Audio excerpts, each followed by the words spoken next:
Bonjour à toutes, bonjour à tous. Aujourd'hui, nous recevons un invité au parcours exceptionnel Merci.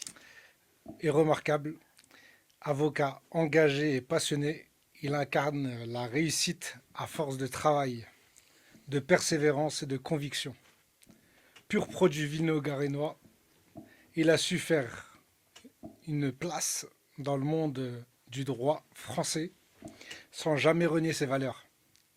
Ensemble, on va parler de parcours, d'identité et de réussite. Merci. Bienvenue à toi, Théoman. Merci Rachid. Merci pour cet accueil. Je vais te laisser te présenter Ouais. et nous raconter un petit peu ton parcours. Je t'en prie. Merci. Théoman Gökdemir, donc avocat au barreau de Paris, depuis quelques temps maintenant, ça va faire une dizaine d'années. Euh, Comme tu l'as dit, pur produit Villonnet-Garénois, né à l'hôpital Nord 92 ici, pas très loin de là où habitent toujours mes parents, là où j'ai habité. Donc j'ai eu un parcours très classique, hein. On a fait tous ensemble le collège Georges Pompidou, le lycée Georges Pompidou. Et puis très rapidement, je me suis dirigé vers un métier qui m'intéressait, qui a commencé à me passionner par la suite, métier d'avocat.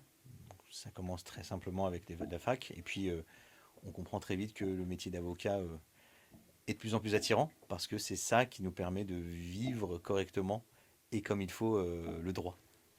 Ok, super. Une petite, comment dire, qu'est-ce qui t'a donné envie d'aller sur ce métier spécifiquement? Moi, c'est plutôt ça. Essaye de zoomer, me dire à un moment donné, j'ai aimé tel homme ou tel parcours, j'ai voulu faire ça. Alors, le droit, moi, il m'est arrivé dès la première, à l'époque où personne ne sait ce qu'il veut faire. Je Ouais, me souviens, on était tous en première et puis personne ne savait à peu près ce qu'il allait faire. Aucune idée de ce qu'il voulait faire. Moi, dès le départ, j'avais même dit à mes professeurs, moi, c'est bon, je ferai du droit et j'irai à la fac. Ça en avait énervé plus d'un, puisque en fait, moi, j'étais pas dans la course à la mention au bac, par exemple, parce que d'accord. je savais que j'allais à la fac. Hmm. Mais oui, là, donc, le métier du droit, effectivement, dès le départ. Ça c'est un peu off the record, mais j'étais pas super bon dans les matières scientifiques, D'accord. malheureusement. Et puis le droit, ça me permettait effectivement de faire de la science sans les chiffres. Non pas que je suis mauvais en chiffres, mais je pense que j'ai pas dû avoir les bons professeurs en termes de pédagogie, qui fait que bah voilà, j'avais pas des super notes et je savais déjà que tout ce qui concerne les métiers purement de sciences dures, médecin, Ouais. tout ce qui concerne la médecine et la santé par exemple, impossible pour moi. Le concours faisait que j'étais incapable. Le droit, et puis après, donc effectivement, c'était à partir de la troisième année où on commence à se dire, alors quel est le métier qu'on va faire. Pour moi, ça a forcément été le métier d'avocat. Juge, c'était très intéressant, mais ça nécessitait un concours qui était beaucoup plus dur que le métier Mhm. d'avocat. Et puis, juriste en entreprise, c'était très intéressant.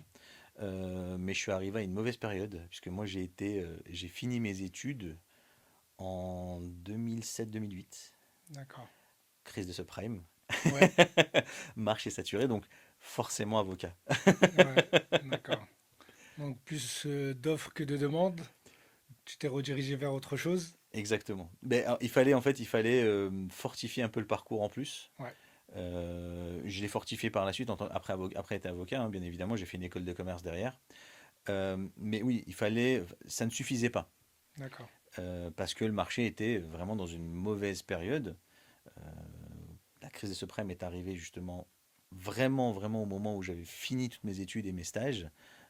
Et là, oui, personne ne pouvant m'accueillir d'un point de vue professionnel, on s'est dit que le métier d'avocat, c'était très intéressant. D'accord. Et c'est quoi le parcours pour ceux qui ne maîtrisent pas, qui ne connaissent pas, pour justement passer le barreau Alors, ou ça être tombe dans bien que cette... tu me poses la question parce que au moment où on se parle, les résultats du CRFPA, donc les résultats des écrits du CRFPA, du concours dont je veux parler juste avant, c'était hier. D'accord. Donc déjà, félicitations à tous ceux qui l'ont eu. C'est intéressant parce que moi, c'était une journée particulière. J'oublierai jamais encore cette journée où j'ai eu les résultats du CRFPA. J'étais avec mon père chez le cardiologue, évidemment. Et puis donc les résultats ont été divulgués. À l'époque, on parle de l'année 2010, hein. Ils sont pas sur Internet, ils sont encore affichés.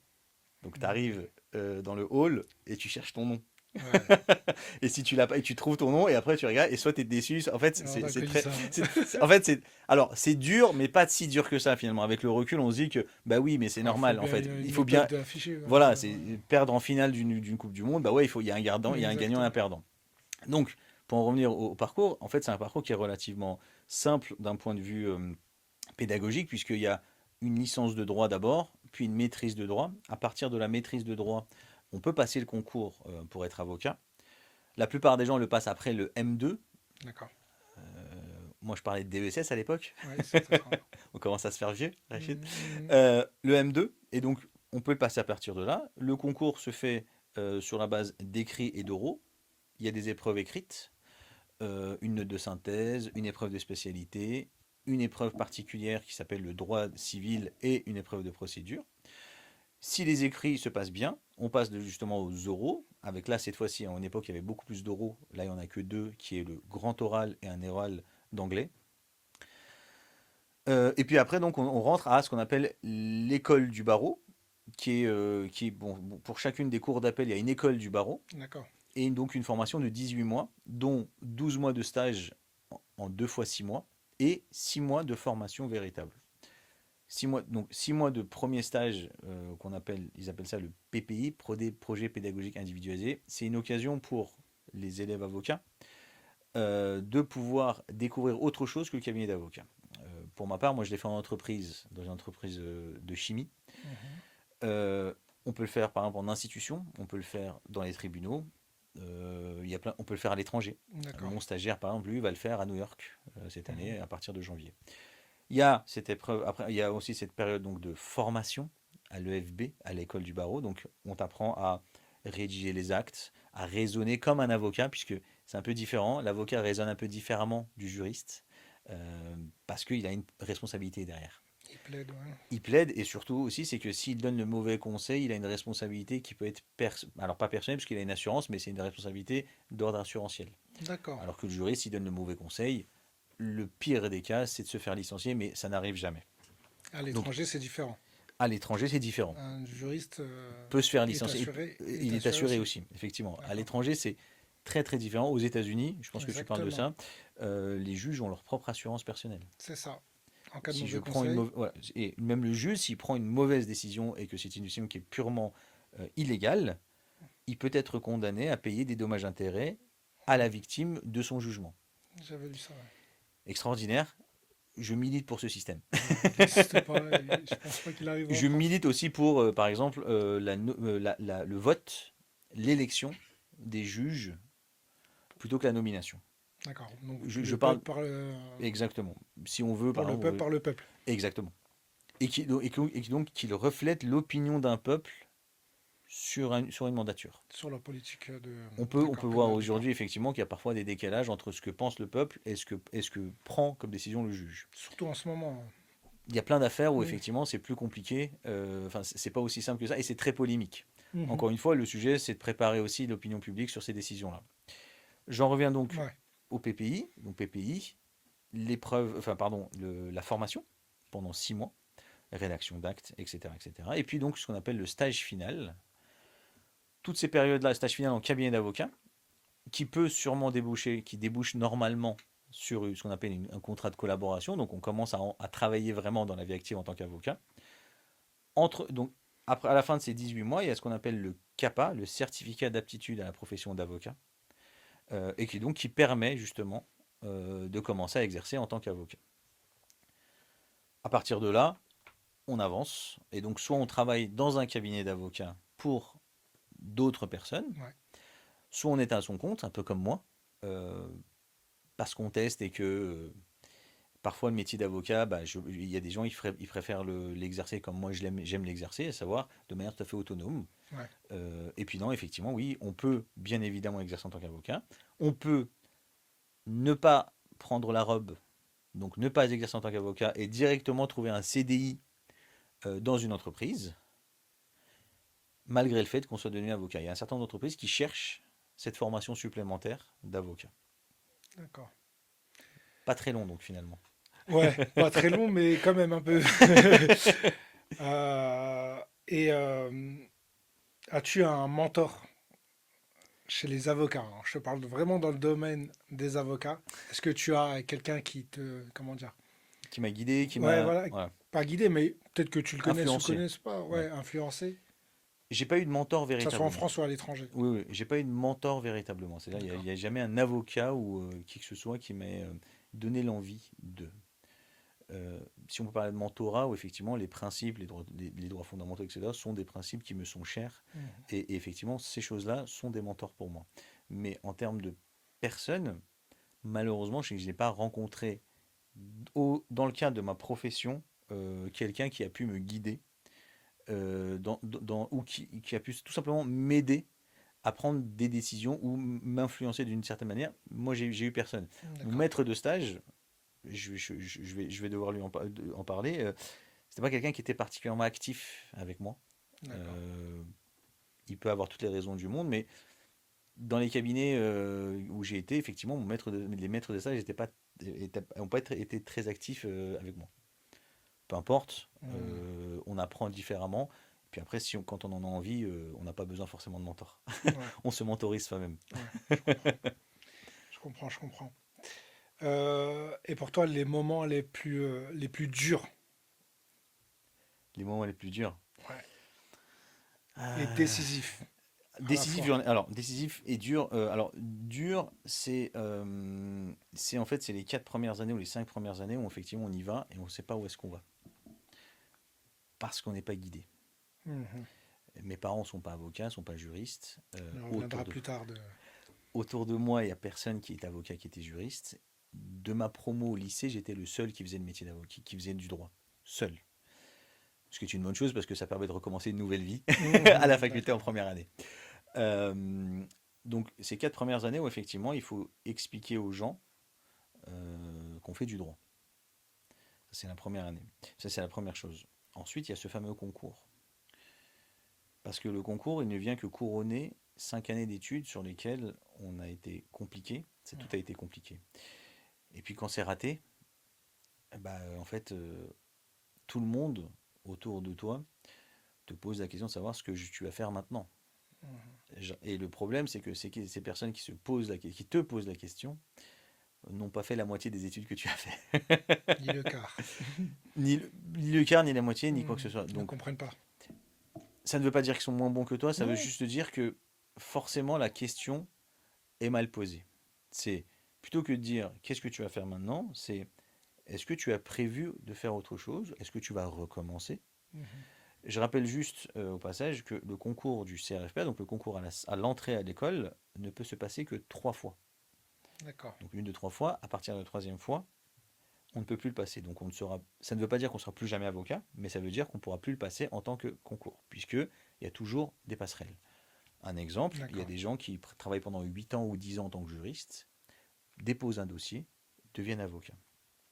En faisant une thèse, on passe directement à l'école. Donc il faut D'accord. finir la thèse par Donc contre. interne, externe, quoi. Un peu comme dans la fonction publique, Exactement, ouais. exactement. Dominique de Villepin, qui n'a jamais fait d'études de droit, peut devenir avocat à tout moment. D'accord. Il y a un certain nombre de choses, des passerelles qui arrivent. Et donc, c'est ce que m'a dit d'ailleurs un ami le jour de ce concours où je vais passer. Si on l'a, c'est cool. Si on l'est pas, c'est pas grave. Et Mhm. effectivement, c'est le cas. C'est-à-dire que si on a le concours, c'est très intéressant. Je reviendrai juste après sur à quel point ce métier m'a appris, Mhm. m'a apporté personnellement.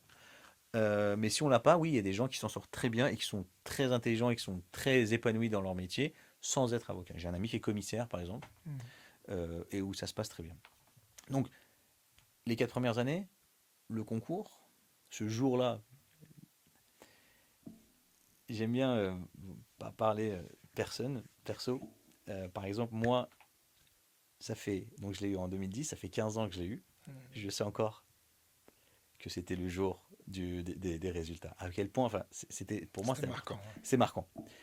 Et pour te donner encore une idée, c'est que je l'ai dit à ma mère. Je dis, maman, tu sais, hier c'était le résultat. Il me dit, c'est pas un peu trop tôt? Donc, parce que ma mère aussi, Attendez ça. elle attendait ça avec moi. Mhm. Donc je dis non, non, mais rappelle-toi, elle me dit ah ouais, je me souviens. Et elle se souvient de ce jour-là. Moi, je me souviens de ce jour-là. Ma mère se souvient de ce jour-là. Et effectivement, c'était un jour qui était particulier. Pour te donner une idée, moi, même après avoir eu le CRFPA, donc après les écrits, les oraux, après avoir commencé l'école, pendant les 3-4 premiers mois, moi j'ai fait la formation tout de suite, je rêvais encore que je ne l'avais pas eu. Je D'accord. me souviendrai toujours d'un rêve où effectivement j'étais en cours, et donc des gens viennent dans la classe et me disent: Monsieur Gogdemir, il faut Mm. partir parce que finalement vous ne l'avez pas eu. D'accord. Ah ouais, Donc pour moi, ça a été vraiment très marquant, mais parce que je savais que c'était le tournant de ma vie. c'était un step, ouais. C'est le truc qui a fait que bah, je suis passé dans une autre dimension. Mhm. En termes de respectabilité, j'ose espérer que les gens qui m'apprécient, ne m'apprécient pas parce que je suis avocat, Mhm. mais pour mes valeurs. Mais je Mhm. sais très bien qu'en termes de professionnalisme, etc., c'est ce métier-là, c'est ce truc-là Qui fait la différence. qui a fait la différence. Mm. La même année, moi par exemple, ma sœur cadette s'est mariée, j'y étais pas. D'accord. Ouais. J'ai dit: je suis Tu as fait un désolé, focus sur. voilà, je suis désolé, je ne viendrai pas en Mm. Turquie. Tu te maries, c'est cool, je te souhaite le meilleur, mais je ne serai pas là ce jour-là. Mhm. C'est dommage, mais il y a des sacrifices à faire pour ce genre de choses. Il y a ce moment-là, et puis il y a surtout, donc le troisième moment où ça a été vraiment compliqué, mais ça c'est pour mon histoire personnelle, c'est la première collaboration, c'est le premier moment où on t'est embauché.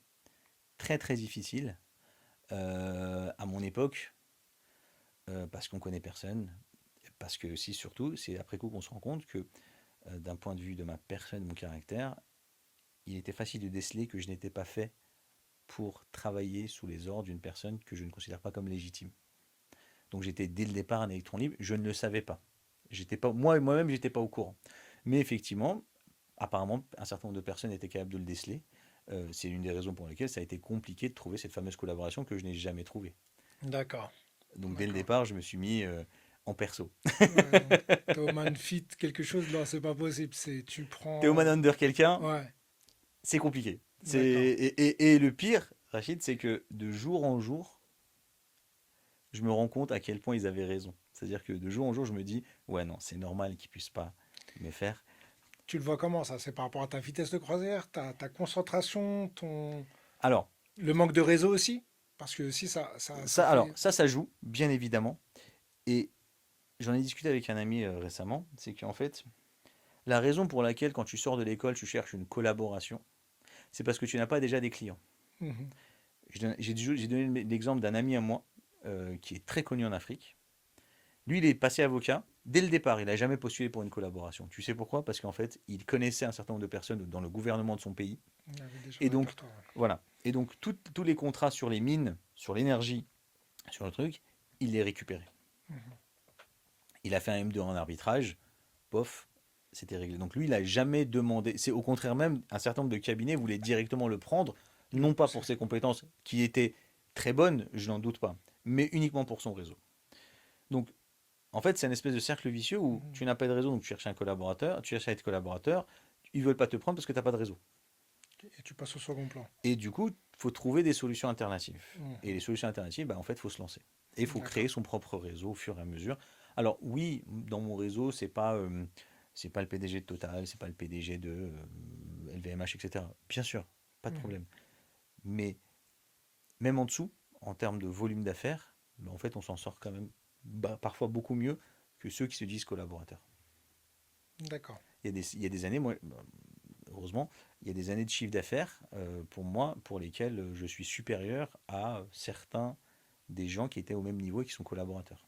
Ouais, je comprends. Et Pour même, des rythmes de travail qui sont divisés par deux, et sur la perspective d'avenir, je pense que tu assures plus évidemment. en auto-entrepreneur, on va dire, que collaborer avec quelqu'un qui demain peut te. Bah alors, c'est malheureusement dans beaucoup de cas, c'est ce qui se passe, hein. Mhm. C'est-à-dire qu'on arrive, on évolue, et en fait, on passe pas associé parce qu'on ne peut pas apporter de clients. Donc, soit en fait, on nous met au placard et on nous demande de partir, Mhm. et donc on crée son propre cabinet, ou on devient un directeur juridique, D'accord. ce qui fait que le cabinet a finalement formé son client. Ça, d'accord. Quel est l'intérêt? Soit effectivement on arrive à apporter des clients autres et en plus que ceux que le cabinet a déjà, et là effectivement on nous passe associé. D'accord, je comprends. Je voulais revenir un peu sur. Tu as dit turc tout à l'heure, donc on va parler un peu de ta double culture. Ouais. Donc, qu'est-ce qu'elle a influencé en toi? Et d'une manière générale, ce qu'elle t'a donné comme vision du droit? La double culture ou la culture turque, en plus de celle que j'ai déjà, donc la culture française, c'est une culture qui m'a été inculquée par mon père. C'est à lui que je dois ça. Tant la langue que l'histoire, c'est lui qui m'a effectivement pris par la main pour me l'inculquer. Elle m'a pas influencé sur le côté juridique. Bien sûr, elle est elle-même influencée par le droit français et le droit italien, c'est pas ça le sujet, mais c'est surtout l'histoire de mon pays, l'histoire qui m'a été racontée aussi par ma famille, qui m'oblige, qui met un peu de pression, on va dire ça comme ça, mais qui m'oblige à faire en sorte de réussir et de travailler. Parce que je ne peux pas me permettre en fait de faire n'importe quoi. Je ne peux pas me Mhm. permettre de rater parce qu'il y a mes ancêtres qui me regardent. À Ouais. partir de ce moment-là, on a l'obligation de pouvoir faire au minimum autant que ce qu'ont fait nos ancêtres et donc au moins de ne pas corrompre la mémoire des gens qui se sont battus pour ce pays. Pour ma part, soit on connaît son histoire et effectivement on y accroche de la motivation, on peut aussi très bien ne pas la connaître, ce qui n'est pas une mauvaise chose, et évoluer d'une autre manière avec d'autres principes. Mon prénom, Théoman, il vient d'un monsieur qui s'appelle Touman Yakbou, qui est le premier empereur turc et qui est aussi en même temps le papa de Météhan. Mon père s'appelle Gengis. Mhm. On a donc dès le départ, en fait, des prénoms qui sont très forts. Et à partir du moment où on se rend compte de ce qu'il a fait lui, on ne peut que se dire, il faut que je fasse au moins un dixième de ce qu'il a fait. C'est magnifique, magnifique. Superbe réponse. Incroyable ce devoir de mémoire, tout ça, c'est ultra intéressant. C'est une prise de responsabilité qu'il faut prendre Exactement. et qui part de là, en fait. Moi, ça part de mes tripes. Ouais. C'est à partir du moment. Alors, moi, j'aime bien citer Atatürk, je l'aime bien. C'est à partir du moment où on connaît son passé, on ne peut que avancer correctement dans le présent et dans le futur. Mais si on ne Mhm. connaît pas son passé, on ne peut pas trouver son futur. C'est clair. Et respecter aussi cette transmission de nos aînés, Bien de nos sûr, pères, bien sûr, pour bien le sûr. produire C'est à plus nouveau à qu'important. nos enfants. C'est plus qu'important, Mm. surtout si votre père vous transmet. Ouais, Ne jamais jamais. refuser une quelconque information de votre papa. Ça ne veut Mm. pas dire qu'elle est bonne, ça ne veut pas dire qu'elle est mauvaise, mais simplement ne pas l'écouter. Moi j'ai toujours dit, moi j'ai une phrase qui est très importante pour moi, qui ne concerne pas seulement les parents, mais toutes les personnes qui vous aident profondément. Ne jamais négliger l'opinion de quelqu'un qui vous souhaite du bonheur. Ouais, Ne jamais la négliger. Ça ne veut pas dire qu'il faut la suivre, mais il ne faut pas la mettre de côté. écoutez en tout cas. Et écoutez Euh, vos mamans, écoutez vos mamans. surtout, Ça c'est très important. Écoutez véritablement vos mamans. Elles sont toujours de bons conseils. Elles sont toujours précautionneuses. ouais, Euh, je comprends. Parfois elles ne veulent pas prendre de risques. C'est normal. C'est des mamans. Mais écoutez-les. mm, C'est important. tu as raison. Bah justement, par rapport à tes origines, est-ce que bah, dans ce domaine-là, la réponse me semble logique, mais la question, as-tu déjà rencontré des problèmes, rencontré des obstacles justement liés à cette culture, voire à cette double culture? Pas d'obstacle véritable parce que je suis turc. Mhm. On a cette chance de pouvoir, bah, je parlais de l'histoire, on a cette chance d'avoir un certain nombre de choses. J'ai eu des obstacles parce que je ne suis pas considéré comme français. Mhm.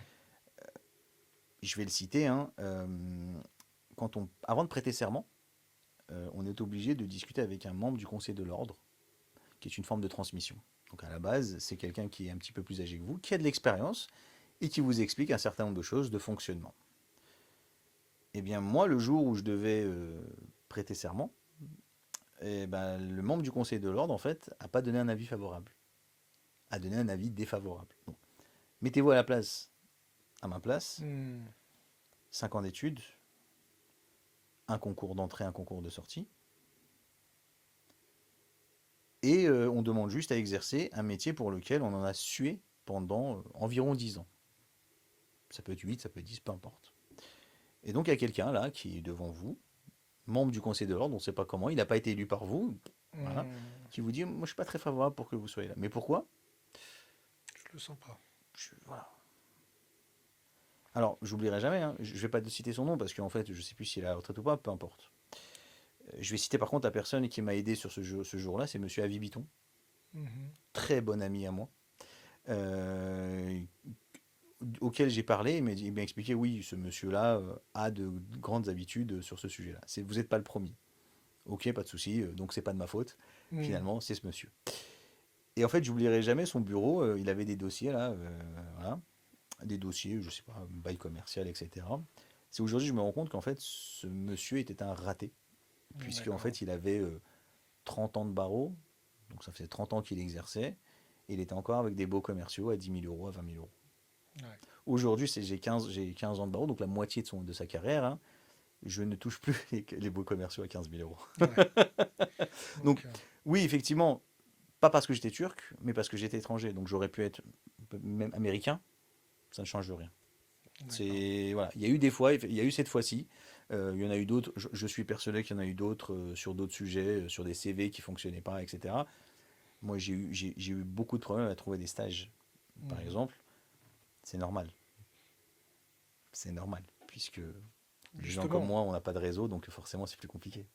quel conseil tu donnerais à cette jeune génération qui s'intéresserait au métier d'avocat et qui devront surmonter Ouais. ces obstacles? Ce que moi j'ai omis de faire et qu'on m'a pas dit, effectivement, et j'aurais aimé qu'on me le dise. Premièrement, le réseau a une importance considérable. On n'embauche pas le premier de la classe. Mhm. Ça peut être sûr. Soyez-en sûrs. C'est bien d'être premier de la classe, c'est excellent, mais ce n'est pas pour ça que vous avez votre place qui est acquise. Pourquoi?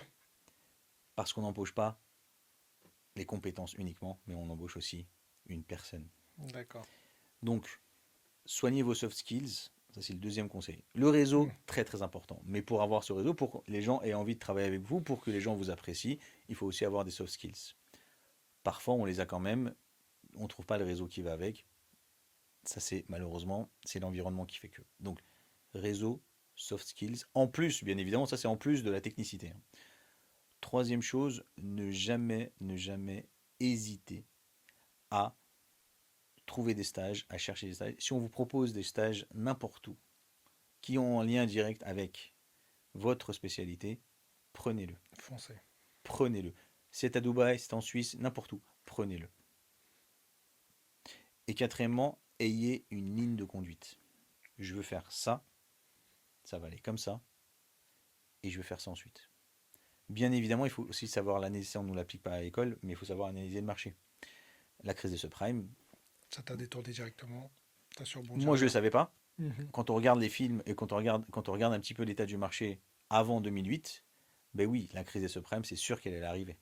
Maintenant, quand on a 22 ans et qu'on ne sait pas analyser ce truc-là, on ne peut pas se dire qu'en 2008, il va y avoir une crise et que donc le marché français va être très mauvais.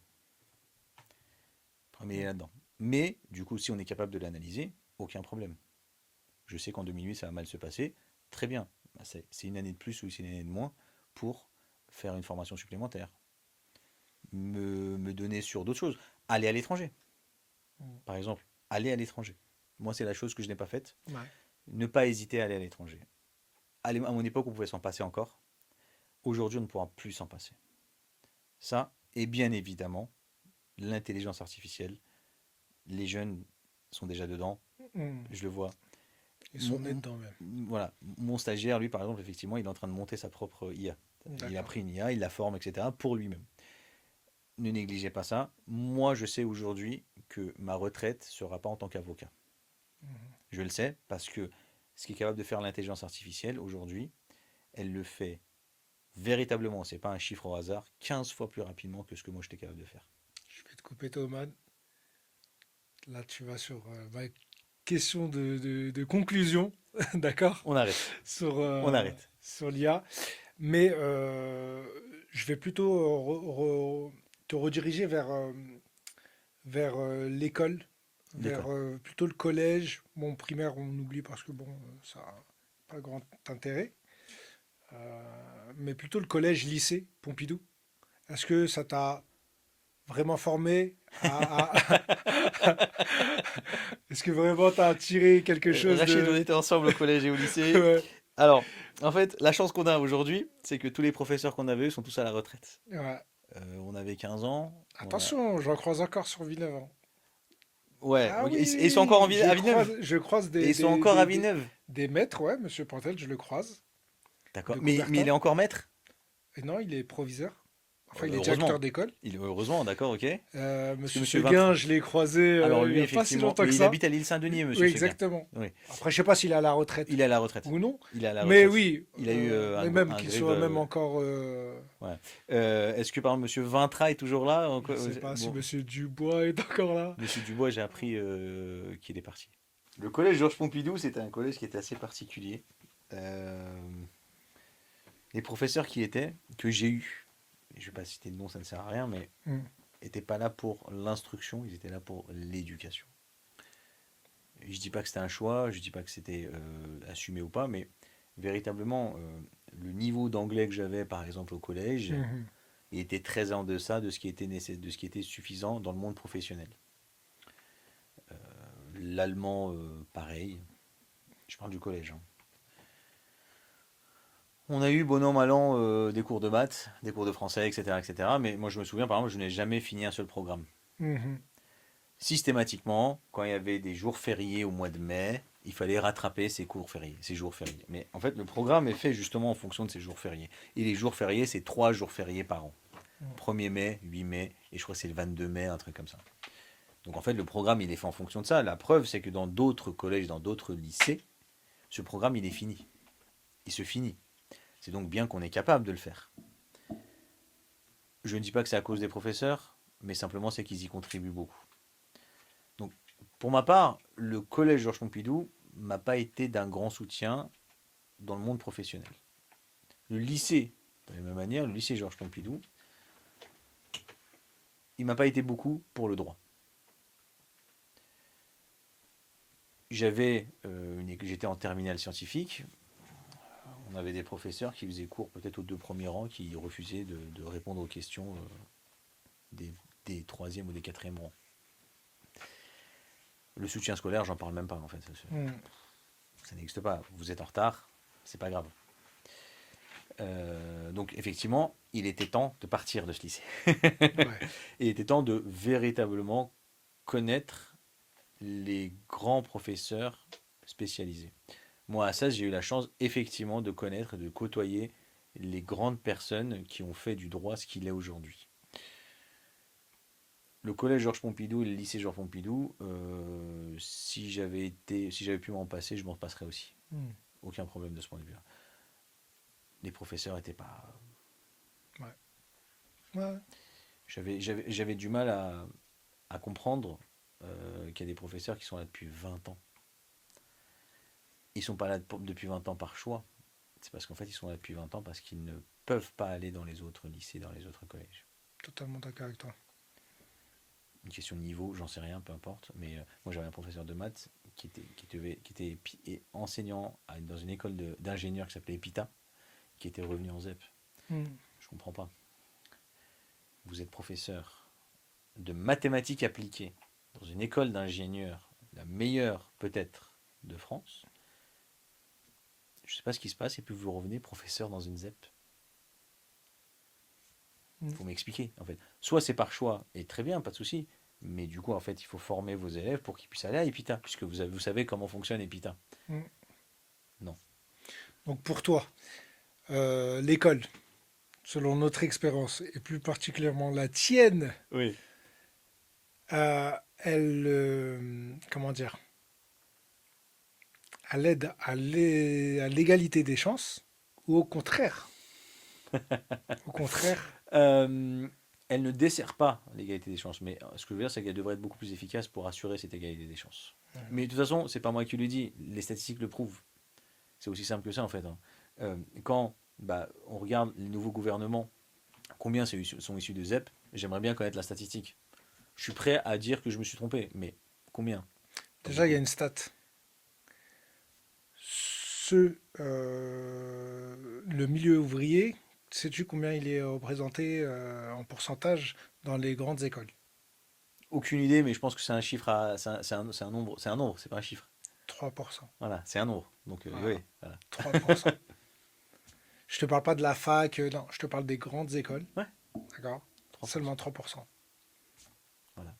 La preuve, c'est qu'on a essayé d'ouvrir, on a fait faire en sorte d'ouvrir le NM au milieu populaire. Ouais, Si on est obligé de le faire, c'est qu'en fait, ils s'en rendent compte. naturellement, instinctivement, c'est pas ouvert. Mais pourquoi est-ce que c'est pas ouvert? Plutôt que de se dire, on va les ouvrir de force à ce milieu ouvrier ou à ces gens qui sont pas forcément là où ils devraient être, bah en fait, on devrait peut-être se poser la question de savoir pourquoi est-ce que intrinsèquement, quand on est dans une ZEP, on ne peut pas aller dans Mhm. les grandes écoles.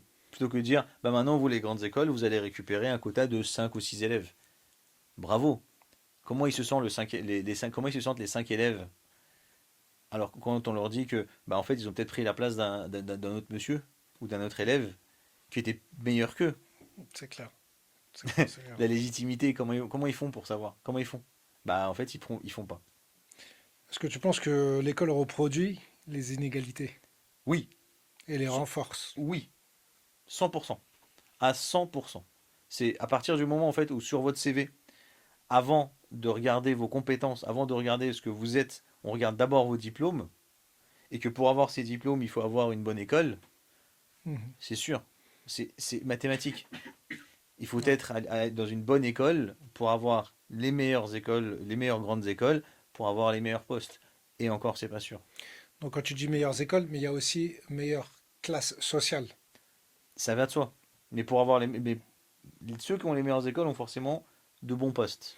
Donc ce niveau-là, là, parce que je pense que à t'écouter, tu as transpercé deux couches Ouais, sociales, ouais.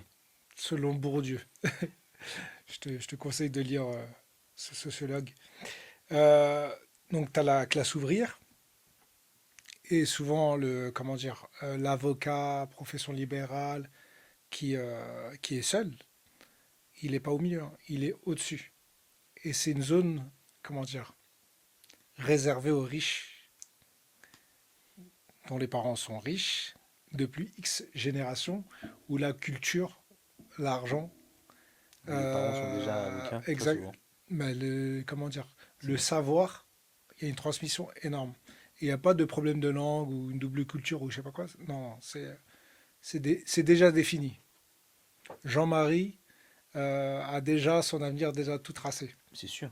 François Xavier a déjà son. Ouais. Alors moi j'avais un ami qui s'appelait François Xavier, hein, c'est pas une caricature, hein. Non, non. On était ensemble à la fac.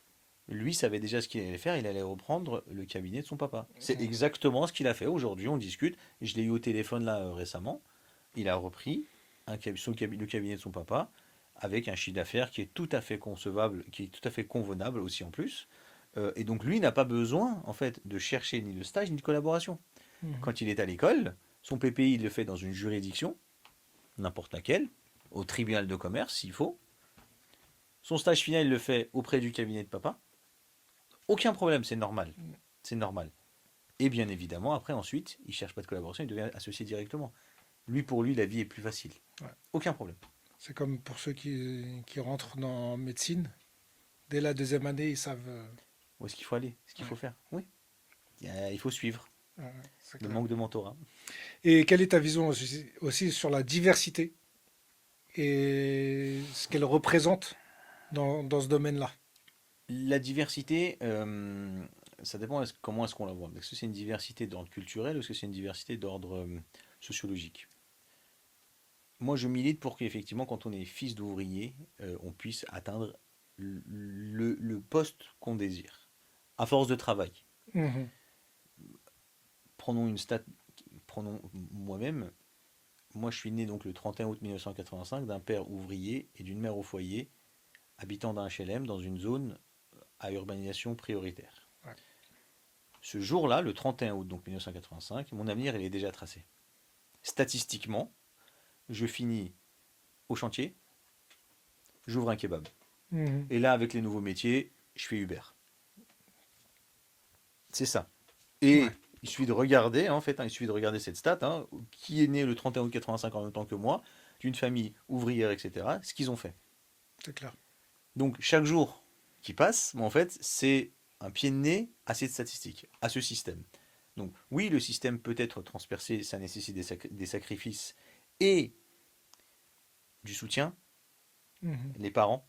Donc là, j'ai dit, écoutez vos mamans, mais les parents, écoutez aussi vos enfants. C'est clair. Soutenez-les. Soutenez-les. Soyez avec eux. Soyez là pour eux. En particulier, si vous avez des filles, les filles, il faut qu'elles fassent de longues études, les filles. Mm. C'est elles qui éduquent les enfants. Statistiquement, elles vont beaucoup plus loin que les garçons. Et Les filles et j'en suis issues de la fier. diversité. Ouais. Et j'en suis très très fier. Il faut effectivement que nos sœurs, nos mères, nos cousines fassent de très longues études Mm. pour qu'elles montrent la voie à leurs enfants, que ce soit des enfants filles ou garçons. C'est ça, je suis d'accord. Nous aussi, on a ce devoir-là, mais si nos filles, si nos cousines, si nos mamans, si nos sœurs font de longues études, il est, il est fort à parier que les enfants issus de cette dame-là feront de longues études. C'est clair. Il n'y a aucun problème. Donc, la diversité, si c'est sociologique, oui, je suis pour. Si c'est une diversité, je viens de plusieurs endroits, etc., c'est aussi très intéressant parce que ça crée de la richesse. euh, à partir du moment où les gens qui se mêlent sont ouverts à la richesse. Moi, j'ai pas connu beaucoup de gens qui étaient ouverts à ma culture. Ouais, d'accord. Déjà, quand on arrive à prononcer mon nom de famille du premier Correctement. coup correctement, c'est déjà une bonne chose. Je suis déjà très content. Je conçois qu'il n'est pas simple, Mhm. mais le français n'est pas simple aussi, mais on fait un effort. Donc, Mhm. si vous voulez vous ouvrir aux autres cultures, bien sûr, avec grand plaisir, ça nécessite un peu plus d'ouverture. Très bien, très bien. Donc c'est pas que dans un sens, c'est aussi de. C'est dans les deux sens. D'accord. C'est dans les deux sens. L'intégration, ce qu'on appelle l'intégration, qui est en fait pour moi qui est une hérésie, c'est comme si on était à l'extérieur, nous, et qu'il fallait Mhm. qu'on rentre, Non, alors c'est qu'on est plutôt déjà participation à la société. Ouais. vivre ensemble, Ouais. tout simplement. Vous voulez Mhm. vivre ensemble? Est-ce que vous voulez qu'on vive ensemble? C'est aussi Mhm. simple que ça. Oui, non. Il y a des grands principes, bien évidemment, et on les respecte, il n'y a aucun problème. Mais il faut apprendre aussi à lire ce que nous, on est capable de faire, Ouais, tout simplement. je suis d'accord. Euh, Tu es un petit modèle de réussite à force de travail. Quel message aimerais-tu donner Euh, aux jeunes générations? Moi, j'ai pris conscience très rapidement, j'avais 18 ans, je me souviens, euh, qu'il y a deux solutions. Soit on travaille et on s'en sort, et c'est sûr qu'on va s'en sortir, pour des raisons métaphysiques, ça m'est propre. Je pars du principe qu'il y a une règle dans le ici-bas, sur Terre, tu travailles, tu obtiens. C'est pas forcément du travail à l'école, c'est aussi du travail sur soi-même. Donc très simple, hein. Soit il y a un système qui n'est pas là pour t'aider. Il n'aide personne d'ailleurs à ce propos. Mhm. C'est pas pour se victimiser. Les gens qui sont censés être plus favorisés ne sont pas non plus très bien aidés par le système parce qu'ils ont une autre forme de pression. Il ne faut pas l'oublier. Mhm. Quand je suis fils d'avocat, moi il faut que je sois minimum avocat. Mhm. Si je rate mes études de droit en tant que fils d'avocat, ça se passe très mal dans ma famille. Vraiment. Je l'ai vu aussi, hein. J'ai vu des enfants qui étaient. Enfin, mes amis qui étaient fils d'avocat où ça se passait mal à l'école, où ils étaient vraiment pas bien. Exclu du groupe. Exclus de leur famille elle-même. Enfin, Mhm. je veux dire, De et la même, meute. même leurs petits cousins qui avaient genre 5 ans de moins qu'eux se moquaient d'eux. Voilà, faut le prendre aussi comme ça, faut pas l'oublier. Mais donc, soit on se dit, on se laisse faire sur le système et donc bah, on devient une personne de plus, une bûche de plus dans le feu du système, Ouais, et donc il te brûle comme les autres, belle image. et ça me va. Pour que le système continue, il faut des gens comme ça. Soit effectivement on se dit que bah, ce système est injuste, il est pas correct, et donc bah, je lutte dessus, et je ferai en sorte de faire en sorte que c'est pas le système qui gagne, mais que bah, tout simplement c'est moi et ma liberté, et je ferai comme je peux, comme je veux, mais ça nécessite bien évidemment des sacrifices. Il y a des fois où effectivement bah, le soir faut travailler, Ouais, c'est-à-dire il est 20h, faut bosser. Le samedi après-midi, oui, moi j'étais pas à Châtelet. c'est clair. Non. Aucun problème. Et ceux qui étaient à Châtelet, c'est cool pour eux et j'ai l'impression qu'ils sont beaucoup plus heureux que moi. Mhm. J'espère qu'ils seront heureux toute leur vie. Mais c'est un choix qu'il faut faire très jeune. Mm. 18 ans, encore une fois, hein, Ce métier te plaît. avant même du métier, Mm. moi j'ai décidé que je vais faire des longues études. Ouais. Une thèse, oui, une thèse. Je sais pas ce que ça veut dire, c'est une thèse. Mais voilà, moi j'ai décidé que je ferai des longues études pour arriver au top et pour commencer très haut dès le départ pour me développer plus facilement. On peut aussi très bien, moi j'avais un ami, j'ai plus son prénom, mais je crois qu'on le connaissait ensemble. Euh, il avait fait un BEP, pardon, CAP pâtisserie. Et, euh, et j'ai appris qu'il a ouvert à un moment une pâtisserie à Miami. Et là, ça se passe bien pour lui, etc. Très bien, pas de souci. Ah, on en a dans le Ouais, quartier qui ont, aucun problème. au Maintenant, Moyen-Orient, qui voilà, ont fait des très belles voilà, choses. aucun problème. C'est trop cool. Il est très épanoui, il n'y a aucun problème. Mm. Maintenant, qu'est-ce que ça apporte? Donc, il s'en est sorti lui-même. Est-ce qu'il est capable d'apporter quelque chose à d'autres gens? Ouais. Mais si lui-même se dit, bah très bien, moi j'ai pas pu apporter quoi que ce soit, bah, ce sera peut-être la génération d'après. Mm. En fait, c'est un truc qui ne finira jamais. On finira jamais, Rachid. Ça ne Ouais. finira jamais. Ce système ne finira jamais. Donc, soit effectivement, on apporte une pierre à l'édifice et puis les générations qui nous écoutent feront mieux, et j'espère qu'ils feront mieux, parce qu'ils ont été euh, prévenus, on va dire comme ça, par nous. Et puis, d'étape en étape, d'année en année, bah, ça ira beaucoup mieux. La France ira beaucoup mieux. Aujourd'hui, si on est dans un goulot d'étranglement, c'est aussi parce que bah, les gens ne se parlent plus. On se parle plus, ou bien l'élite ne fait plus Les gens ne se parlent plus. le Essayons nécessaire. de nous souvenir dans les années 90, Mm. Jacques Chirac, paix à son âme, Mm. c'était une France différente. Totalement. C'était Ryan B. Fever, etc. Ouais, c'est France clair. 98, Ouais. c'était On parle différent. d'une époque où on avait encore Mais, la cote. c'est exactement ça. On Mm. avait encore la cote. Tout le monde avait la cote. Enfin, il n'y avait Mm. pas de truc. Et puis Ouais. après, d'un coup, au fur et à mesure, avec Oui, les c'était crises, la France, comme on le dit, Black Blanc Beurre, et on était reconnus. sur l'interculturalité, etc. Exactement, on était Là, on est reconnus à travers plutôt le sur monde. un repli. J'ai lu aujourd'hui, par exemple, le classement des passeports. Mhm. C'est-à-dire que, en fait, plus ton classement est élevé, ça veut dire que tu peux aller Il dans donne plein de accès à pays plusieurs sans visa, ouais. sans visa. Mhm. Donc le numéro 1, c'est Singapour, derrière la Corée du Sud, enfin devant la Corée du Sud et le Japon. Et j'ai appris qu'il n'y a pas si longtemps que ça, il y a 7 ou 8 ans, la France était numéro 1. On a, On a régressé. on a régressé, hein. Ouais. On a régressé. Personne ne se pose la question de savoir pourquoi. Mhm. Personne ne se pose la question de savoir qu'est-ce qui fait qu'on régresse. Mais je Si pense on que, n'est pas capable d'aller chercher bah, l'énergie. économiquement parlant, on perd des A Non mais tous ça les c'est ans. non mais ça c'est parce À un moment donné, que mais ça c'est très simple en fait, c'est parce mm, que économiquement on ne produit plus. Mais pourquoi est-ce qu'on ne produit plus? Est-ce que c'est pas parce que on va pas chercher l'énergie là où elle est? mm, mm, Des centaines et des milliers de jeunes, d'enfants, bah, qu'on refuse de faire travailler sous prétexte qu'ils ne sont pas dans la bonne catégorie de la population. je suis d'accord. Je suis Il d'accord y a avec toi. des énergies qui sont mises à mal et on les cantonne à des travaux pour lesquels ils ne fabriquent rien en fait. Moi je connais des gens qui sont très intelligents et qui ont été obligés de finir chauffeur à la RATP. Mm, Métier qui très respectable mais qui va disparaître. mm, Avec comment? Bah avec les voitures autonomes et mm. l'intelligence artificielle. Donc en fait, cette énergie-là qui aurait pu être une richesse pour la France culturellement, sociologiquement, intellectuellement, bah en fait on s'en est pas servi. Et le fait que les jeunes veulent partir à l'étranger aujourd'hui, peu importe de quel horizon on est, Mm. vous imaginez, Rachid? Moi, France, je paye les études primaires, collège, lycée, université, parce qu'il est boursier, ou pas d'ailleurs, peu importe. Ouais. Au moment où je vais pouvoir bénéficier, et pas profiter, attention c'est grave de dire profiter, bénéficier de l'énergie intellectuelle Un de retour cette sur personne, investissement, bien sûr, c'est tout ça. Mhm. simplement, exactement, pour qu'il puisse améliorer le niveau de vie global en Travailler, France, produire, oui. eh ben non, il s'en va. Mm. Pour aller, pour faire quoi? Bah, pour aller améliorer le niveau de vie américain, coréen, même algérien. Mm. Et c'est pas des Algériens qui vont en Algérie, c'est ça le pire. Mm. Posez-vous des questions. La France recevait énormément de nationalités. Bien sûr. Aujourd'hui, avant, ils se formaient et ils restaient. Hein. Aujourd'hui, ils se forment et ils repartent. C'est pire que Donc, ça. ouais. À une époque où il y avait des gens qui étaient issus du... Je connais très bien la communauté. Mm.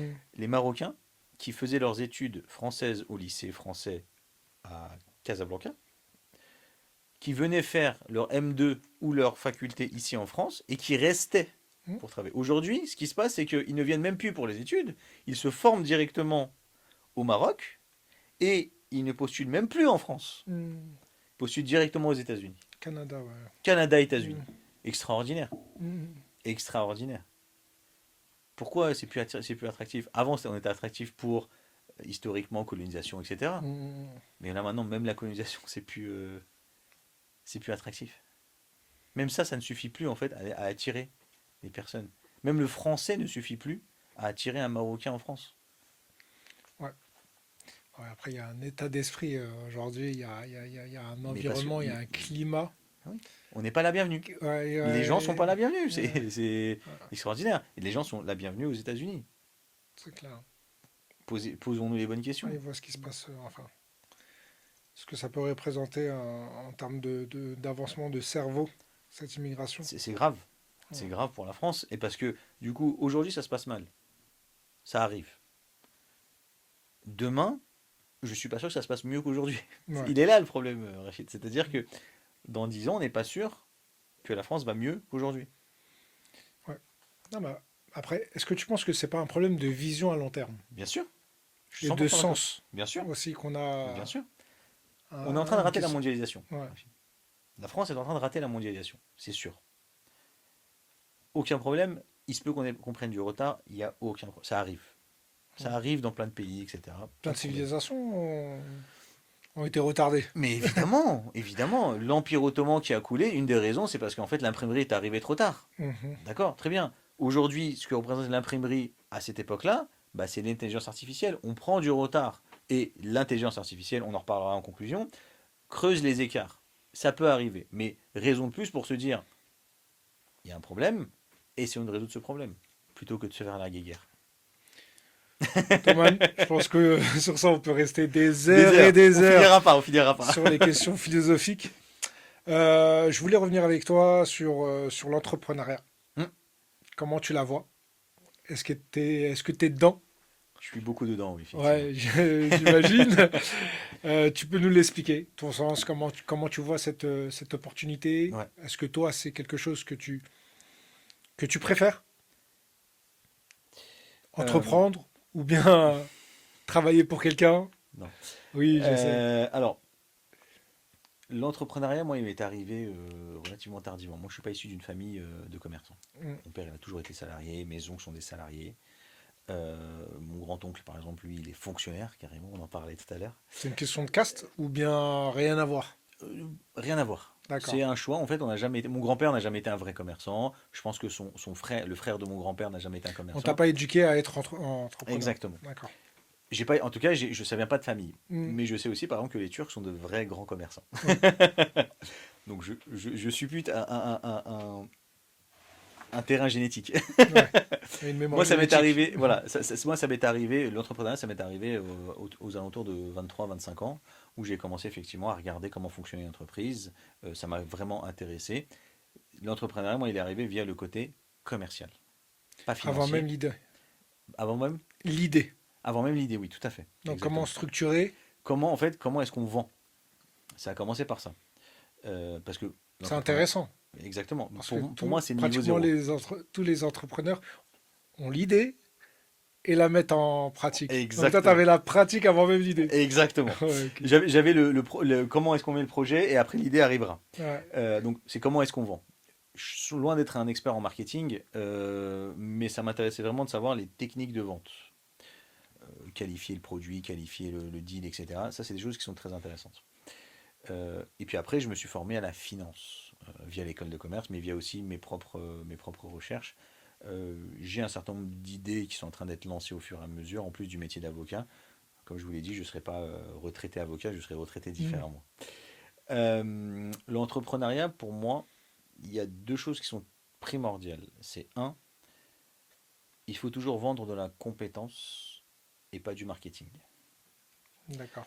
Soit ce que vous vendez, ça, c'est vraiment quelque chose, et de toute façon, ça se vendra au bon prix. Soit c'est gazeux, Donc un stratosphérique. savoir-faire plutôt qu'un savoir-être. Exactement. le savoir-être, tout le monde peut le trouver, Mm. et etc. Par contre, si vous ne l'avez pas, C'est ça le effectivement, point. c'est difficile à vendre. Mais simplement, c'est que si vous n'avez pas une bonne base, il y a un Mm. moment ou un autre, ça collapse. Vous Mm. pouvez créer une boîte avec rien, Mm. et à partir de là, vous pouvez lancer. Simplement, ça va collapse. Donc ça, c'est le premier sujet. Il faut que vous ayez vraiment quelque chose à vendre. Le deuxième sujet, c'est effectivement avoir des règles éthiques personnelles sur qu'est-ce que je vends et comment je le vends. Un exemple très simple, je ne vends pas à quelqu'un que je considère comme ne pas être en mesure d'apprécier la valeur de mon produit. Mm. Peu importe ce que vous vendez, c'est pas forcément du luxe, mais si cette personne-là, si je vends une bouteille d'eau et qu'en fait il est là pour la jeter par terre, je ne lui vends pas. Il y a aussi un peu ce côté, pour moi, le commerce fait en sorte que le monde se développe. Ah, mais c'est vraiment anti-marketing aussi. C'est Si on en est là pour des raisons, parce que si on en est souvent là au le niveau, produit ne vaut rien ouais, et on fait tout un pataquès pour te le vendre. si on a des problèmes au niveau environnemental Ouais. RSE, Mm. c'est pas pour rien. La surconsommation, ouais, d'accord. Exactement. Mhm. Donc, soit on est là pour les futures générations et on vend des produits qui ont vraiment de la qualité, qui pensent à l'environnement, et là, bien sûr qu'il faut le faire. Soit effectivement, on ne pense qu'au profit, et là, j'ai un film, moi, qui m'a vraiment marqué, c'est Leonardo DiCaprio, Don't Look Up, Mhm. la météorite qui doit atterrir sur Oui, Terre. d'accord. Et donc, à un moment, en fait, il trouve qu'il y a des diamants sur cette météorite, donc plutôt que de la faire exploser, il préfère aller chercher les diamants. Mm. Et donc la ramener sur Terre et pour revendre les diamants. Mais la météorite va exploser la Ah, Terre. d'accord. Voilà. Donc soit on est Mm. là-dedans, et bah oui, effectivement, à un moment, l'entrepreneuriat va s'arrêter. Le commerce va pas s'arrêter, mais en fait, cette vision va changer, et je suppute qu'elle va changer très rapidement. On parle très souvent du grand reset, etc. Je parle pas de ça, moi, mais je pense qu'à un moment, il va falloir changer, dévier un tout petit peu de cette surconsommation, parce qu'il y a un moment où on pourra plus. On pourra plus. Et soit effectivement on est là, soit on continue, on réfléchit pas et l'entrepreneuriat va pas dans le bon sens. Comment tu vois évoluer le métier d'avocat, notamment avec bah, justement ce climat social et les nouveaux enjeux technologiques? Alors, oui. Climat social, ça changera. D'accord. Il y a eu des moments un peu compliqués aussi en France avant nous. Un avocat aura toujours ses clients. Pas ses patients, mais ses clients. On trouve, ça peut être des patients aussi. Hein, non, non, on trouvera forcément des solutions. Ça ira beaucoup mieux dans quelques années. C'est juste que là, effectivement, comme économiquement ça va pas très bien, il est pas normal, mais il est non, pas acceptable. Il est compréhensible qu'on se retrouve dans un climat social qui est un peu tendu. Aucun problème, c'était prévu. Moi, je l'avais prévu, j'étais à l'époque au lycée. La première 21 avril. Tout le monde connaît cette date. Enfin, Ouais. les gens de notre génération connaissent Ouais, cette date. ouais, ouais. La première fois qu'il est passé au second tour, Mm. feu. Je voyais qu'effectivement, on n'allait pas dans le bon sens. On allait vers la droite. Aucun problème. C'était prévu. Voilà, pas de souci. Donc, ça passera. Euh, ça peut aller très très mal, oui, mais ça passera. Ça restera pas tout le temps comme ça. Moi, j'aime bien prendre l'exemple de Mélanie en Italie. Mhm. Euh, Mélanie était arrivée en grande pompe pour faire plein de choses. Finalement, il s'est Non. rien passé. Non, non, non, des restés en Europe. Pour une raison Le qui est très reste, simple, ma fille. Le marché, l'allégeance premier sujet, mais au marché. quoi qu'il. Voilà, exactement. Le marché dicte sa loi. Mhm. Donc en fait, on peut faire ce qu'on veut. Quand le marché ne veut pas, appelle ça Wall Street, appelle ça comme tu veux, tu pourras pas faire. On va aller sur un domaine de souveraineté, toi et moi. Et Bah, la, là, sou- la- on a plus le temps. la souveraineté de l'Italie Ouais. Ah, là, et de la France Elisabeth. aussi, hein. Ouais. Il faut en discuter, bien évidemment. Quand les, Mm, quand les capitaux sont détenus à X% par des fonds d'investissement dont on ne connaît même pas les membres, il y a un ouais. sujet de souveraineté, bien Mm, évidemment. mm. Quand Alstom est vendu dépecé Aux à des Américains, étrangers, General etc., Motors, ouais. voilà. C'est pas moi qui le dis, hein, Oh, non, non, non, c'est... c'est l'ancien ministre. It's not fake news. Exactement, exactement. Donc voilà, donc ça changera. Quand ça ira mieux, ça changera, on trouvera d'autres Mm. solutions, on trouvera d'autres choses. Ça, c'est le premier sujet. L'intelligence, ça se fait, bien sûr qu'elle va remplacer un certain nombre de nos confrères. Justement. c'est sûr. Moi, je vais donner un exemple. 15 fois plus vite, c'est effectivement le cas. En général, nous, en fait, parfois, sur un certain nombre de procédures, on a beaucoup de documents à regarder. En général, donc, quand on achète une société, par exemple, euh, on a les contrats de cette société, des fournisseurs, des clients, et parfois le contrat fait état de la possibilité de ce client ou de ce fournisseur d'arrêter le contrat s'il y a un changement de contrôle. Cette clause, on l'écrit parce que si la société à laquelle on fournit ou la société dont je suis client est en même temps mon concurrent, donc racheté par mon concurrent, je voudrais peut-être arrêter le contrat. Mhm. Donc il faut analyser la totalité des contrats qu'a cette société avec ses clients et ses fournisseurs pour éviter que si j'achète, ses clients ou ses fournisseurs à arrêter le contrat. Mhm. Donc je vais perdre en fait un client. J'ai acheté une société qui fait 10 millions de chiffre d'affaires. Si le jour où j'achète, tout le monde peut arrêter son contrat, finalement j'ai plus mes 10 millions. C'est bon. Donc Je il faut vois. analyser tous ces contrats. Exactement. Pour ça, en fait, avant, à l'ancienne comme on dit, Fallait lire.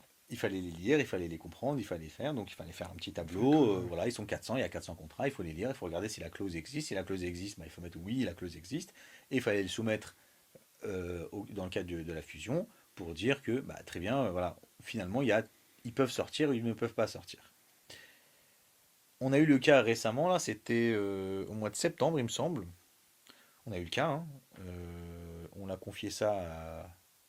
Je ne vais pas faire de pub, mais c'était une intelligence artificielle spécialement pour le métier d'avocat. Il nous a fait ça en. Alors, ça, un 400, résumé. 400 contrats, 400 contrats, oui, c'est une semaine. Mhm. Une semaine complète, c'est-à-dire 7 jours de travail, 8 jours de travail. 400 divisé par 8, tu regardes le calcul, ça fait 50 par jour. Sur une journée de 10 heures, ça fait 5 par heure, un 5. truc comme ça. 5 par heure. Il nous a fait ça en 3 heures. On lui a filé les contrats. Donc l'IA, on lui a filé les contrats. Il a regardé. Et pire que ça, Rachid, ça m'a bluffé. Il nous fait un tableau avec le nom du contrat, la clause. Donc tu peux aller cliquer et regarder dans le contrat où est-ce qu'elle est la clause. Elle te dit oui, il a le droit. Non, il n'a pas le droit. À l'analyse, a conclu et Exactement. Date elle d'entrée le en conseille en vigueur, même date temps. de fin, et elle te dit là il a le droit, là il n'a pas le droit. T'es pas sûr. Tu mets ta souris, il te montre l'article de loi avec une petite fenêtre qui s'ouvre.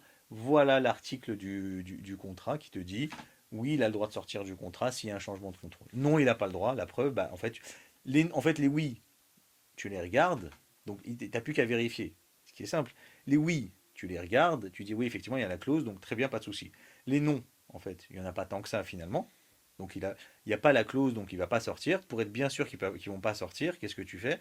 Tu lis les 5 ou 6 contrats, tu regardes s'il n'a pas halluciné, tu regardes si en fait la clause n'était pas écrite d'une manière différente, et tu fais effectivement, non, il n'y a pas, il n'y a pas, il n'y a pas, il n'y a pas. C'est incroyable ce que tu me dis. Bien sûr. Parce que moi, je te parle en tant que client à avocat. Mais maintenant, même si les avocats, même eux, se mettent à l'intelligence artificielle pour... On n'y échappera pas, Rachid. ouais. Donc, ça, ça, Donc, en ça fait termes des. de conseils, en termes de même d'édition de lettres type, de procédure, etc. Et j'ai même entendu que certaines sociétés, enfin certains pays, utilisent l'IA pour les comptes rendus de jugement et pour les jugements. Ouais. Donc, Alors, pour les jugements, c'est un peu compliqué. Pour les jugements, non, parce que. mais ils font déjà une première ébauche, Oui, ça va arriver. sur tel, Ça va arriver. l'encours, mais ça va. Ça va arriver. Donc, si ça peut accélérer les choses, oui. C'est pas une mauvaise chose, puisqu'en fait, ça te permet de faire évoluer le métier d'avocat dans une manière un peu différente. Mm, Les juniors aujourd'hui deviennent des pilotes de copilotes. Ouais, d'accord. Ok? D'accord. Ça, c'est le premier sujet. Deuxième sujet, c'est que en fait, ça te permet aussi de pouvoir te dégager du temps, de dégager du temps à ton stagiaire et à ton junior pour pouvoir lui dire, maintenant que tu as réussi à faire ça, très bien. Qu'est-ce que tu conseillerais à ton client? S'il est bien évidemment si en fait le collaborateur senior est intelligent et lui confie des meilleures tâches. Donc ça te fait évoluer de le stagiaire junior, il était en fait un assistant juridique plus qui est capable de raisonner. et ben en fait, ils rentrent directement dans le corps du juridique. Mhm.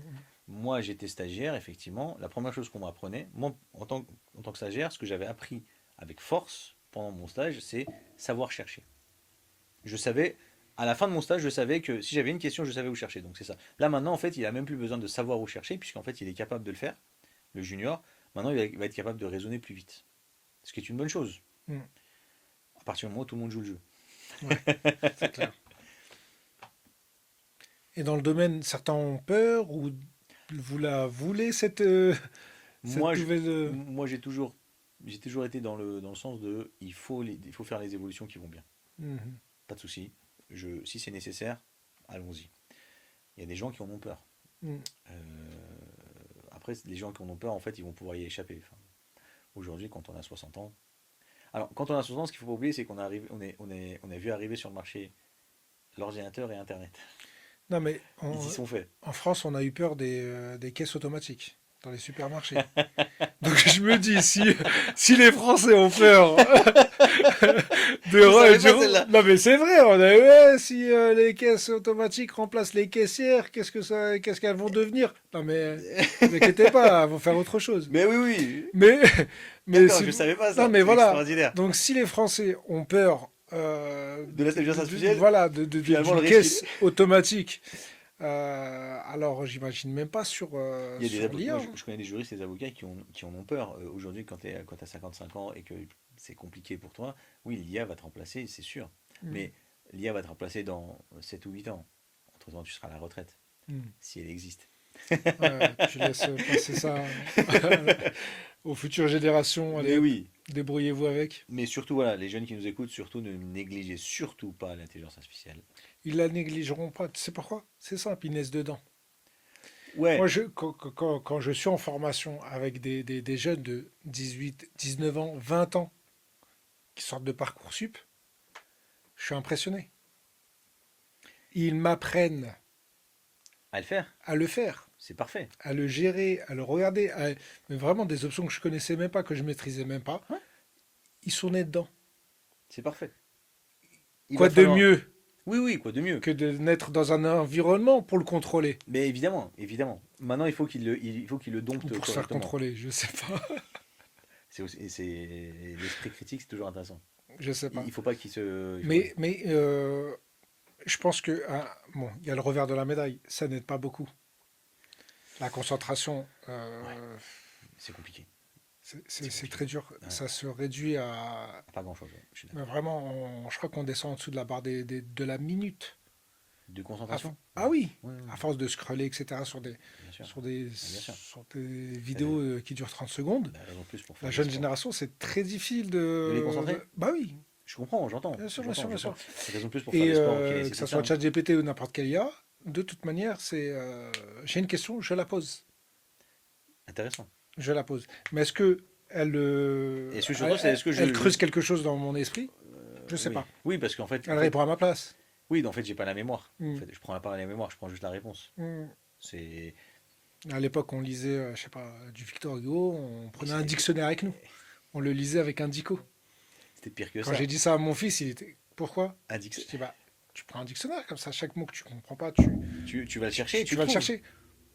J'ai le téléphone. Ah ouais, mais je suis bête. Moi, j'avais encore le papier. Moi, j'ai la sensation de Mais chercher. nous, si on voulait lire un livre et qu'on l'avait pas à la maison, on allait à la bibliothèque, on Ouais. prenait notre sac, on y allait, on Oh, allait à ça la va encore, il est fait bibliothèque. encore, ça va. Ouais, ouais, non, mais Ouais, ça existe encore. voilà. Aujourd'hui, t'as tous les livres que tu veux. Mais Ouais. oui, mais encore une fois, ils vont avoir une intelligence qui est différente de la nôtre, ce qui est pas mauvais, encore une fois. Parce qu'en fait, Mmh. ils vont peut-être pouvoir faire changer le monde. Moi, je suis très optimiste sur cette nouvelle génération. S'ils sont suffisamment intelligents. Ouais. Quand je dis Parce que intelligent, ça c'est baisse. sage. Ouais. Ouais, C'est sage. dans les C'est-à-dire sondages, que ouais. moi j'ai discuté hein, avec les gens qui ont 22, 23, 25 ans, etc. L'environnement, pour eux, c'est vraiment important. Pour certains, c'est vraiment Mmh. très important. Pour d'autres, c'est oui, c'est important, on en parle, mais sinon, je vais aller à New York là pour un week-end. C'est clair. Moi, j'ai entendu quand même, alors sur l'environnement, après, on va revenir sur l'IA, j'ai entendu quand même une phrase qui était extraordinaire, c'est que moi, l'environnement, c'est important, mais si ça m'empêche de voyager, Mmh. Bah oui. Bah, la sincérité, à un moment, bah faut, faut, oui, faut, faut en c'est parler. des écolos pour les autres. c'est des écolos, oui, c'est ça, c'est des écolos. Enfin, oui, parce que si tout le monde entier voyageait autant que toi, Mais c'est une mentalité très occidentale de vouloir bien sûr, du bien sûr. vert, mais sauf. Voilà. Ça s'arrête au tri sélectif après. Et c'est ça, c'est compliqué. Parce que Ouais. du coup, bah, Mm. tant que les autres peuvent pas faire la même chose que moi, bah, je peux me le permettre. Par Exactement. contre, si les autres vont commencer à voyager autant que toi, si l'Afrique va commencer à voyager autant que toi, si le Venezuela va commencer à voyager autant que toi, il n'y aura peut-être pas assez de place pour tous les avions. C'est- Ouais, bien sûr. Mais donc pour en venir au vrai sujet de l'IA, oui, oui, c'est primordial. C'est un vrai tournant, autant qu'Internet. Ouais. Je t'assure, Rachid, parce que ça prend en compte beaucoup, beaucoup, beaucoup de métiers. C'est pas juste dans l'intellect. Pas que des Aujourd'hui, avec données. une IA, Mm. il n'y a plus besoin de logisticien, par exemple. Mm, mm, mm. C'est lui qui gère tout. On parle aussi d'usines qui vont être en continu, par exemple. Extraordinaire, C'est clair. extraordinaire. Ça, faut le savoir. Ouais, ouais. Donc voilà, mais c'est important. Mm. Non, non, tu parlais de conduite autonome, de livraison autonome, des bateaux, des grands cargos qui fonctionnent déjà aujourd'hui, hein. Oui, oui, tout à fait. Voilà, il y a Tout à une fait. personne à bord, hein. Ah oui, oui, oui. Voilà. Aux Tout le États-Unis, je crois qu'il reste y, a est. il y a déjà des camions Mm, qui voyagent, je crois, entre États, enfin en gros sur les grands axes, qui sont purement autonomes. mm. Après, on met encore en lumière leurs accidents, histoire de freiner un petit peu. Il y a combien d'accidents? Oui, 5, oui, 6 oui, bien sur le sûr. nombre de voitures. Alors qu'humainement parlant, on a un taux beaucoup plus. Ok, Théoman, pour finir, parce que ben, il y a une fin à tout et c'est Les meilleures très choses en Suisse, intéressant. Franchement, merci beaucoup d'avoir mis ce niveau-là. ça me fait plaisir que vous C'est m'ayez invité à t'écouter, ça. de sentir un peu ton parcours, le travail qu'il y a derrière. Merci. C'est Merci à vous. c'est inspirant. Et franchement, je pense que ça pourra aider beaucoup, J'espère. beaucoup C'est ça le plus de important. personnes à se projeter. J'espère vraiment que ça servira à ça. Donc pour finir, pour résumer ton parcours, une phrase Une phrase. qui te, qui te fait imaginer, enfin qui résume aussi ton parcours. J'en ai plusieurs en fait, c'est ça. Je suis en train de chercher celle qui me T'en as trois, caractérise le quatre, plus. mêlée, c'est pas grave. J'ai dit une phrase, mais bon, pour ça Oui. je ferai une exception. Euh, Croire, c'est déjà le début de l'histoire. À partir du moment où, effectivement, où on arrive à y croire, c'est qu'on est capable de le faire. Ensuite, il faut jamais hésiter à rêver grand.